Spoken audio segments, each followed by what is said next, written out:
Hello, welcome back to the reading of the poem of the Man God, written by Maria Valtorta, Volume 2, Chapter 212, at Juttah.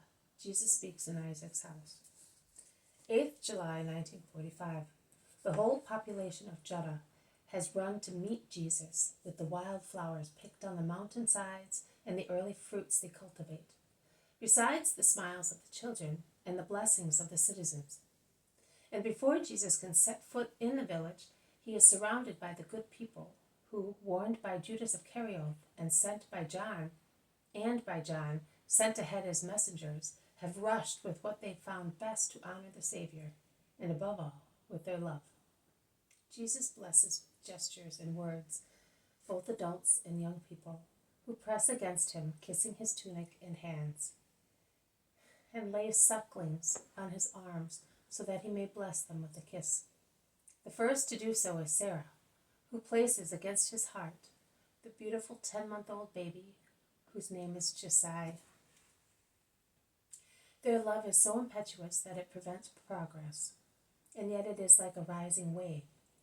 I think that Jesus proceeds carried more by that wave than by his own feet, and his heart is certainly carried very high into the clear sky by the joy of such love. His face shines with the brightness of the moments of greatest joy of mankind.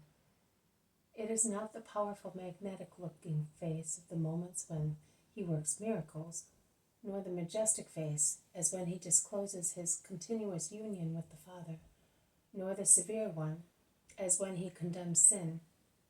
They all sparkle with different lights, but the present one is the light of the hours of relaxation of his whole ego, assailed from so many sides, compelled to be always vigilant of every slightest gesture or word, both of his own or of others, surrounded by all the traps of the world that, like a malefic cobweb, throw their satanic threads around the divine butterfly of the man-God, hoping to paralyze his flight and imprison his spirit so that he may not save the world, to gag his word so that he may not instruct the supreme guilty ignorance of the earth, to tie his hands, the hands of the eternal priest, so that they may not sanctify men, depraved by demon and flesh, to dim his eyes so that the perfection of his look may not attract hearts to himself.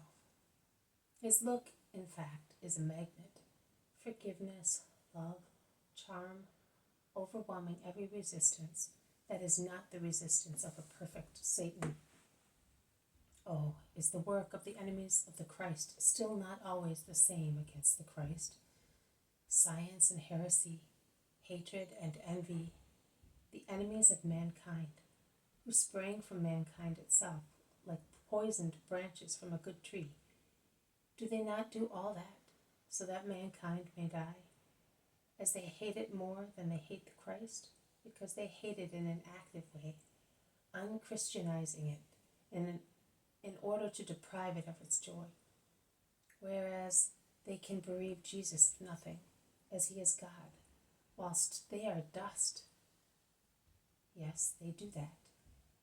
But the Christ takes shelter in faithful hearts, whence he looks, speaks, and blesses mankind, and then he gives himself to those hearts, and they touch heaven with its blessedness, still remaining here, but burning their senses and organs, in their feelings and thoughts, and in their souls, to the extent of being delightfully tortured in their whole being.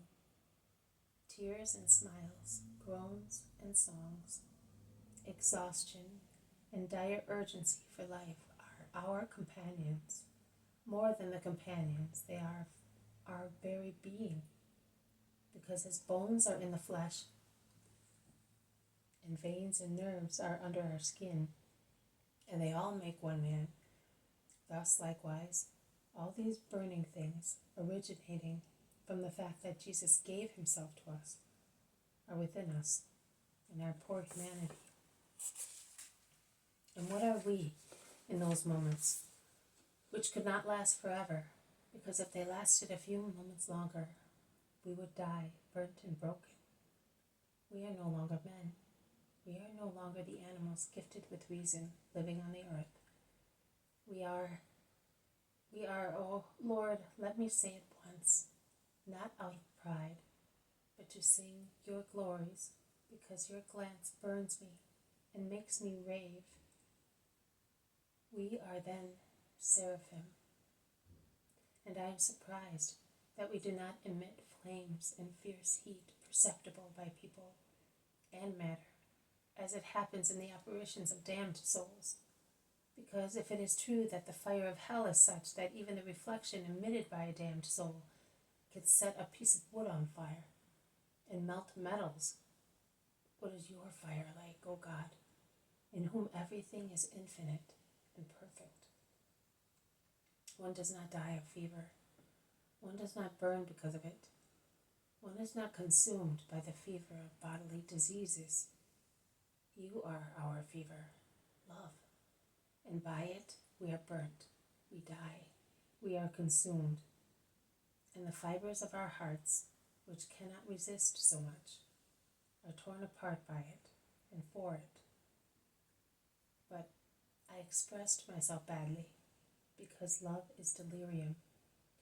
Love is a waterfall that shatters dams and descends, knocking down everything that is not love. Love is the thronging in the mind of sensations, which are all true and present, but no hand can write them down, as the mind is so fast in translating the feelings of the heart into thoughts. It is not true that one dies. One lives. Life is decoupled. One lives a duplicated life, as a man and as a blessed soul.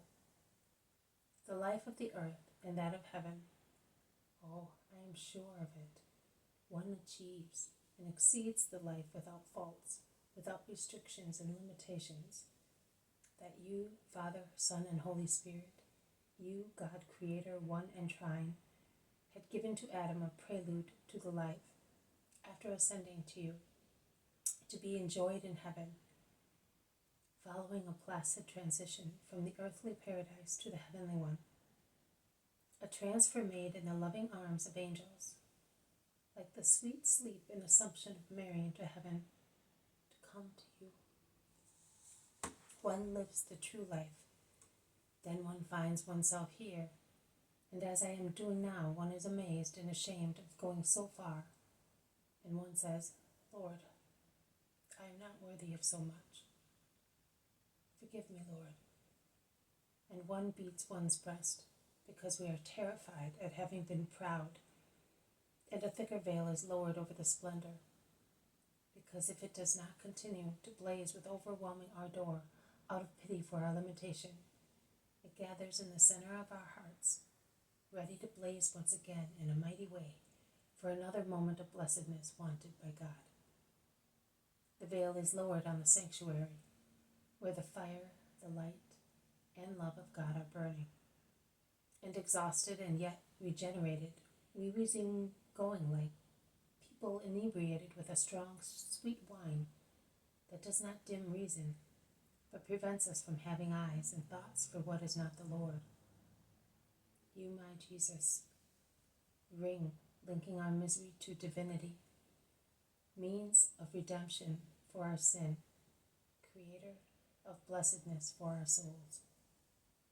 You, Son, who with your wounded hands put our hands in the spiritual ones of the Father and of the Spirit, that we may be in you, now and forever. Amen. But where have I been while Jesus inflames me, inflaming the people of Juttah with his loving glance? You may have noticed that I no longer speak of myself, or I do so only seldom. How many things I could say. But the tiredness and physical weakness which oppress me immediately after dictations, and spiritual modesty which grows stronger and stronger the more I proceed, convince me and compel me to be silent. But today I went too high, and we know the air of the stratosphere makes one lose one's control. I went much higher than the stratosphere, and I could not control myself any more. And I think that if we always kept quiet, we who are caught in these vortices of love, we would end up by deflagrating like projectiles, or rather, like overheated or closed boilers. Forgive me, Father. And now let us go on.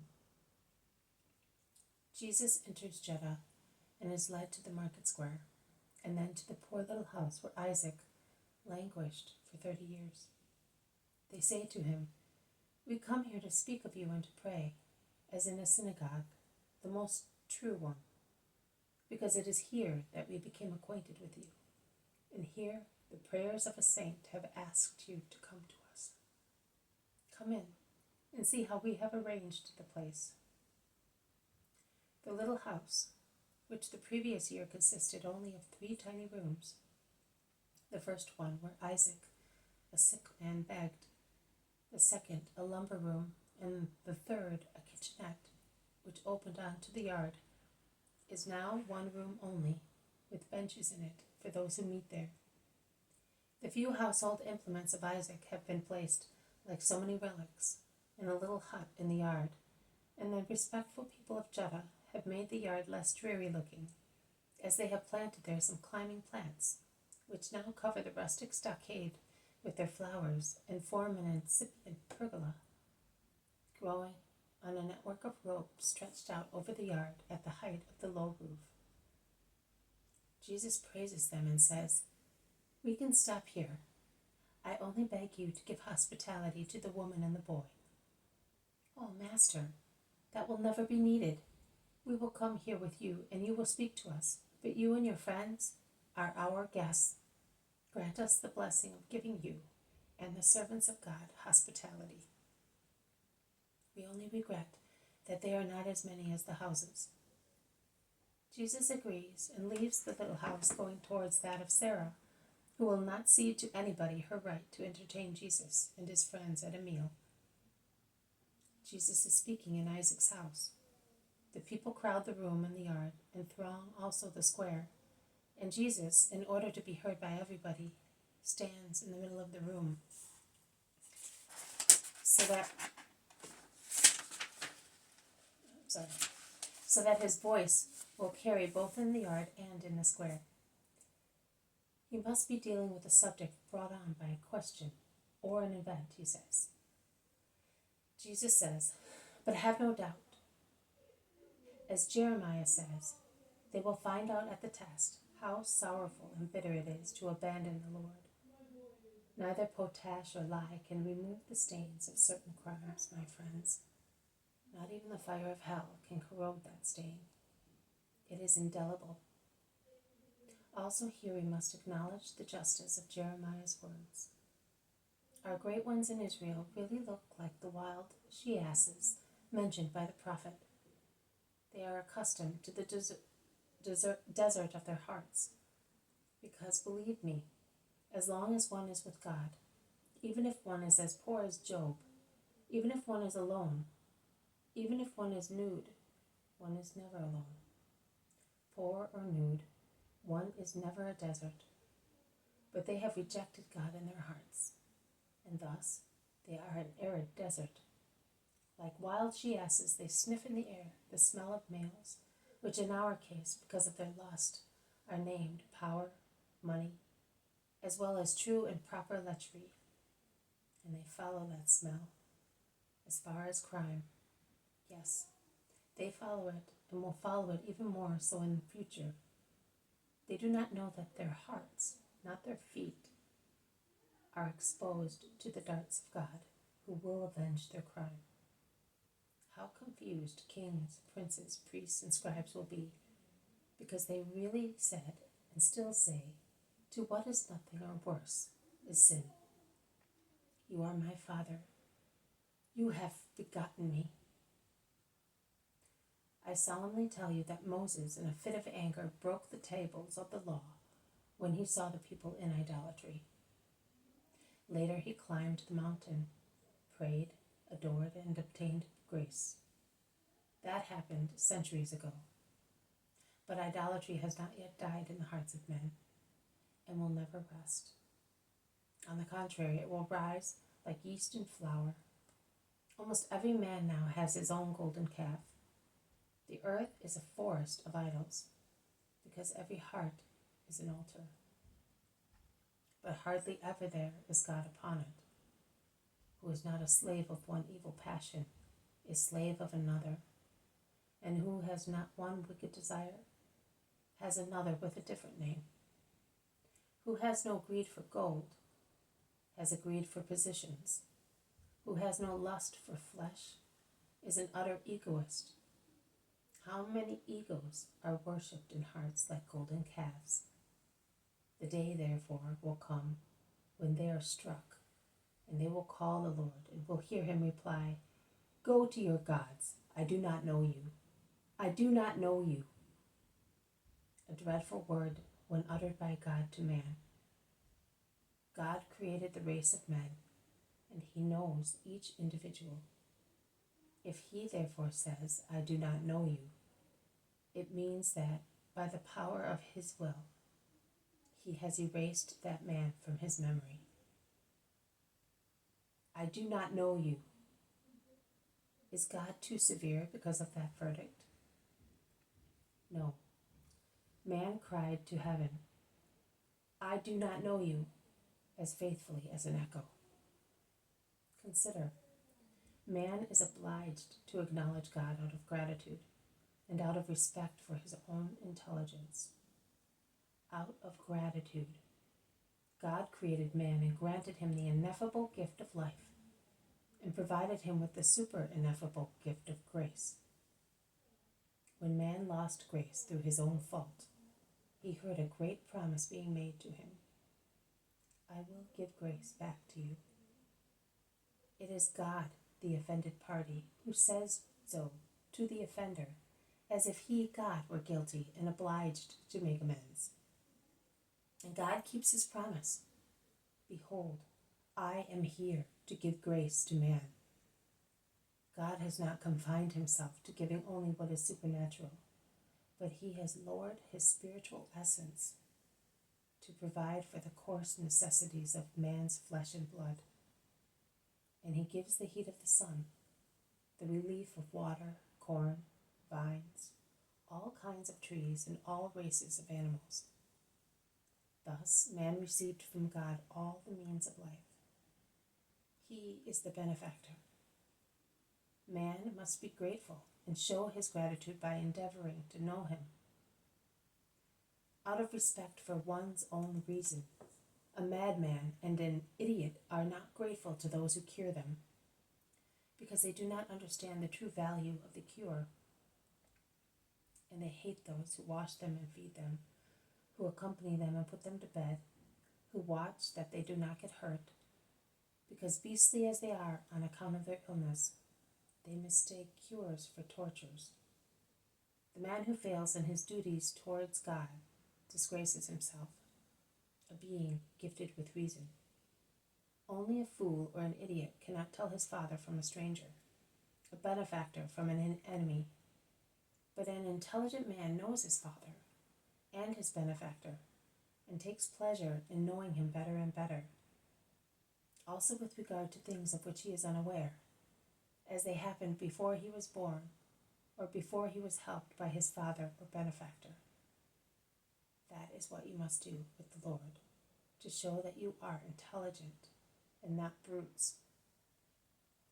But too many people in Israel are like those fools who do not know their father or their benefactor.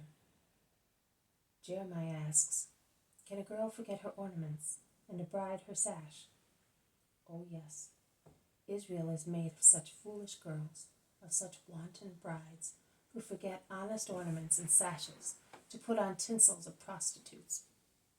And this is found to happen more and more frequently, the more one climbs the classes that should be the teachers of the people.